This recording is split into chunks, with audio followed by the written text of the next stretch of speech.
Man, what's up, everybody? Welcome back to another episode of EOS. It's 1090 Jake, man. I'm rocking with y'all rocking with me. And for this video, we're going to be speaking on Young Thug's new indictment and the biggest snitch inside of YSL. While things are looking bad enough for Atlanta rapper Young Thug, his case just took a turn for the worst after a new indictment was announced. Arrested back in May of 2022, Thug was one of 28 people indicted under a 56-count Georgia state RICO. Accused of racketeering and participation in criminal street gang activity, Young Thug has been identified as one of 3 founders of YSL, short for Young Slime Life. What many thought of as just a rap label would be described by law enforcement as one of Atlanta's deadliest street gangs with ties to the nationally known Sex Money Murder Gang, a subset of the Bloods. After Thug's arrest, his house will be subject to a search that recovered drugs and a machine gun, leading to 6 additional charges, 3 of which were drug related and the other 3 weapons related. These charges will be used in an additional indictment that was filed on August 5th. Since news broke of the YSL takedown, it became less of a question if anyone was going to snitch, but more so a matter of who and when. In the days following Young Thug's additional indictment, paperwork hit the internet faster than a celebrity sex tape, accusing one of YSL's shooters of snitching. A blurry picture would make its way through social media, and if anyone squinted their eyes hard enough to read it, it would state a man named Kenneth Copeland, who's more commonly known as Lil Woody, was a witness in the murder of 26-year-old Donovan Thomas, aka Pnut, a high-ranking Inglewood family blood. We wanna be right here, nigga. I got one of the biggest bloods in America with me, my nigga. You did. Atlanta, Georgia, nigga. Morning, the search is on for the person who shot 3 people, including a 14-year-old. 1 man died. All 3 victims, including a 14-year-old, were brought here to Grady Memorial Hospital, and 26-year-old Donovan Thomas was in the most serious condition, and the medical examiner's office confirmed he did not survive. The significant injury, we had at least multiple gunshots in the upper torso area. He was rushed to surgery. Thomas died at the hospital. Homicide detectives looked for bullet holes and brought in a police canine to search for more shell casings. They believe it was a drive-by shooting. That's the word that we're getting. We're trying to see if we can get any type of video to verify that. According to the DA, this murder was said to have caused 37 violent acts of retaliation, including 4 murders. His death would make rappers choose sides, and as the war between Inglewood Family and YSL let loose, this would also be ground zero for the criminal indictment. Kenneth Copeland, aka Lil Woody, was one of multiple witnesses who saw Young Thug at a McDonald's the night of the murder. Woody would tell investigators he was with Young Thug when Thug rented the car used in the drive-by triple shooting that sent fatal rounds through Pnut's chest. He told investigators he knew it was the one the suspects used and stated he was in the parking lot of a McDonald's immediately after the shooting. The McDonald's was 10 minutes away from the shooting scene, and Woody told investigators he watched Young Thug drive his white Jeep into the parking lot as 4 men got out. He identified them as Sxarfaxe, Nard, SB, and Yak Gotti. Sxarfaxe would get into Woody's car where he told Woody they just killed Pnut. Multiple witnesses stated immediately after the shooting, Young Thug and the suspected shooters would meet at his condo where they packed their bags and headed to Miami. All of these witness statements would easily be confirmed by detectives as cell phone records would show multiple suspects and gang members making calls to Young Thug before and after the murder. Using the same phone records, GPS coordinates told detectives the suspects relocated to Thug's condo in Midtown Atlanta. Multiple suspects, persons of interest, and gang members stated to detectives Young Thug was aware of the murder and even orchestrated it, as witnesses saw him near the murder scene just minutes after it happened and then at the McDonald's 10 minutes away. Paying close attention to the paperwork, it clearly states there were multiple witnesses, meaning Lil Woody wasn't the only snitch, but he may be the biggest snitch in YSL. Another picture of paperwork would find its way to the internet detailing an alleged interview Lil Woody gave to the police. Woody would be named as a victim, and on January 20th of 2020, he was arrested for violating probation and transported to the Fulton County Jail. Investigators obtained an order of production before transporting Woody to the police headquarters for an interview to discuss the recent shootings surrounding the death of Pnut. Surprisingly, Woody didn't give any details on the murder. Investigators decided to ask him about another drive-by in which he was the target and his child and girlfriend were present. Woody gave the name Tay as someone he recognized. Investigators showed him a photo lineup, specifically including a man named Octavius Franklin, a known associate of Pnut and member of the Inglewood family Bloods. Woody was unable to identify Tay, stating there was another Tay, but he didn't know his real name. Woody then said Tay has a brother named Wu, who was a well-known Blood. Investigators knew Wu as Javante Fleetwood, and further investigation would reveal his brother, Dalavante Fleetwood.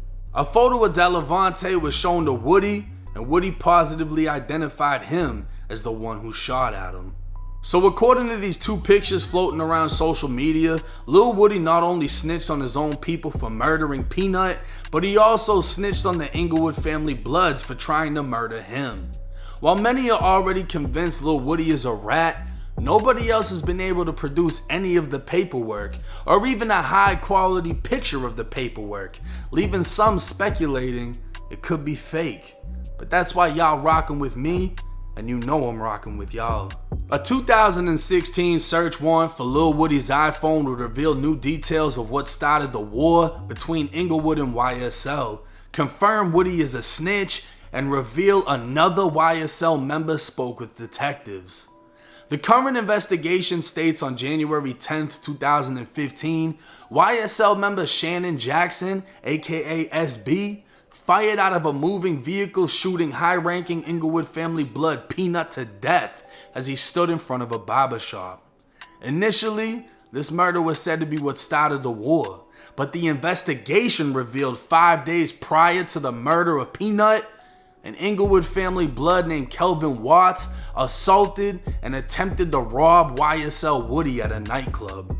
The Atlanta gang unit believed YSL took revenge on Inglewood family by murdering the big homie. Hours after Pnut was killed, Lil Woody's girlfriend's parents' house was shot up. Woody denied participating in the murder of Pnut, but how Inglewood family looked at it was he was the reason Pnut died. 6 months after the murder, Lil Woody would fold under pressure as he was the #1 target in the YSL Inglewood War. He'd admit to the lead detective he saw Pnut's killer SB along with Sxarfaxe, Yak Gotti, and Nard at McDonald's just after the shooting. Woody was there to pick up Sxarfaxe, and Sxarfaxe told him they just killed Nut. This would confirm the blurry picture of paperwork that made its way to social media was real and that Lil Woody was a rat. Surprisingly, within the search warrant it also states Sxarfaxe spoke with lead detective Thorpe.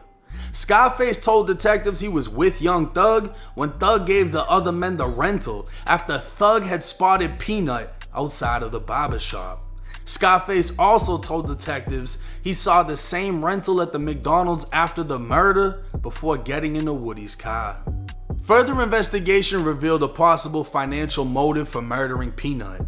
At the time, he was the manager of Atlanta rapper Rich Homie Quan, who Young Thug wanted to collab with. According to Pnut's family, Pnut and Rich Homie Quan had no desire to make the collab happen, and YSL members, including Young Thug, would attempt to aggressively pressure Rich Homie Quan into doing it, but Pnut wasn't going to let it happen. It's said that around this time, Pnut grew increasingly concerned for his safety in the month leading up to his death, as he believed Young Thug would send someone his way. Pnut's brother, who stood near him moments after he'd been shot, heard Pnut's last words, "Thug had me killed." February 19th, 2015. It had been 6 weeks since Pnut was murdered. Lil Woody walked out of his baby's mother's house carrying a car seat and his 8-month-old daughter. He was gonna take her to the hospital as she was having issues and suffering pain. Walking to the car, he saw a silver Pontiac a block away, and he thought it looked suspicious. As he's putting the baby in the car, the silver car starts approaching. His girlfriend and the mother of his daughter were already in the car as the window of the silver Pontiac began to lower and the barrel of an assault rifle started coming out. Lil Woody told detectives he saw Tay, now identified as Dalviante Fleetwood, as the one aiming the gun. That's when Lil Woody lifted his own .40 caliber Glock before ducking down as the two started exchanging gunfire. He'd grab his daughter, running her back into the house and placing her behind a wall before coming back out, aiming and firing at the vehicle. A total of 8 .40 caliber shell casings would be found at the scene, and the shooter's vehicle would crash into a house porch a block up from the shooting scene. The driver had panicked while being shot at, losing control and crashing. The shooter had been disarmed as a .40 caliber bullet struck the barrel of the rifle, going through it and destroying it, leaving the weapon unable to be fired. The men in the vehicle ran from the scene, and police interviewed Woody, who gave a full statement saying he was the target. Investigators believe this was the 4th time Woody, or those close to Woody, had been shot at since Pnut's death. Woody himself stated the word on the street was that he was responsible for Pnut. Hours after Pnut was killed, his girlfriend's mother's house was shot up with a .223 caliber rifle, and hours after that, his brother's neighbor's house was shot up. The shooters, realizing they made a mistake, went back after and shot up the brother's house. Woody was able to identify Tay as the shooter because he'd known him for a long time, and just 2 weeks before the shooting, Tay had been to his house to meet his 8-month-old daughter. A witness inside of the house the shooters crashed into was also able to identify Tay by a photo lineup. The shooter's vehicle belonged to a woman who told investigators her boyfriend Octavius Franklin, who's also known as Tay, was driving it. She also found it weird that he called her from a different number, saying she should report the car as stolen. Detectives noted the time he called was just after Woody was shot at. Octavius was another member of the Inglewood family Bloods, and according to his Facebook, a close friend of Pnut. Now, going back to the second picture of paperwork that hit the internet, it states the day after Woody was shot at, a woman called detectives saying Octavius Franklin had just called her. He told her he was driving down a road when someone started shooting at the car, causing him to crash and leave it at the scene. Inside of the car, police found 2 phones that belonged to Octavius and a broken .223 rifle across the street. Investigators believe 3 to 5 men were sitting inside of the car at the time of the shooting. An overwhelming amount of evidence led to Octavius and Dalviante's arrest, and while in jail, Octavius had his mother call the gang unit detective 4 to 5 times. He would call once, and his girlfriend would call 1 to 2 times, stating he wanted to give a statement to clear his name. Transported from the jail to police headquarters, Octavius would sign away his rights, and detectives would tell him he's facing a possible 25 years, so he needs to provide enough information to work off the 25. Octavius would go on to identify his co-defendant as being on scene, armed with a weapon, and fully explain how the shooting went down. Octavius would repeatedly ask what else he could do, and at one point even offered to wear a wire for the police. Detectives made it clear they want information on the murder of Pnut, which caused the war between the Bloods in Atlanta. Now it's clear YSL Lil Woody is a snitch. It's evident that YSL Sxarfaxe also spoke with detectives and identified everyone in the shooting of Pnut as being present that night, including Yak Gotti.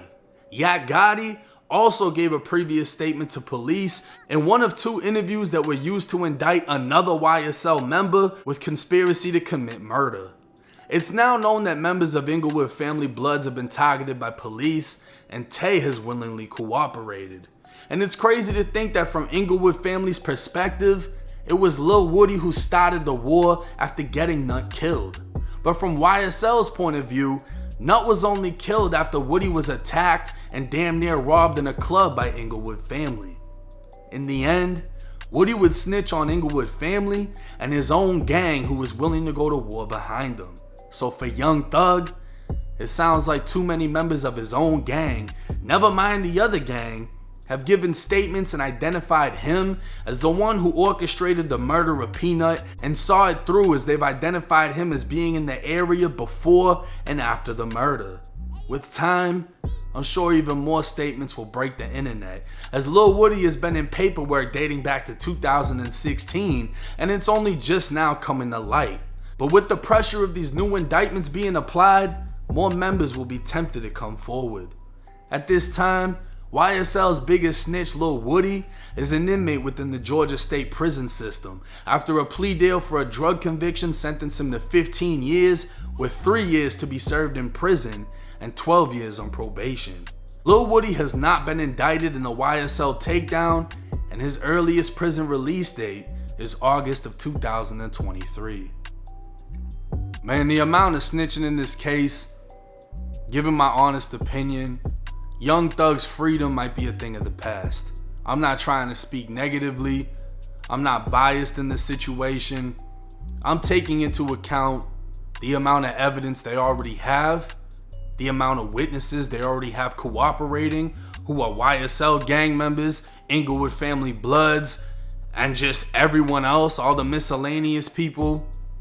And then you gotta take into consideration how many people within that 28-man indictment are about to stop cooperating.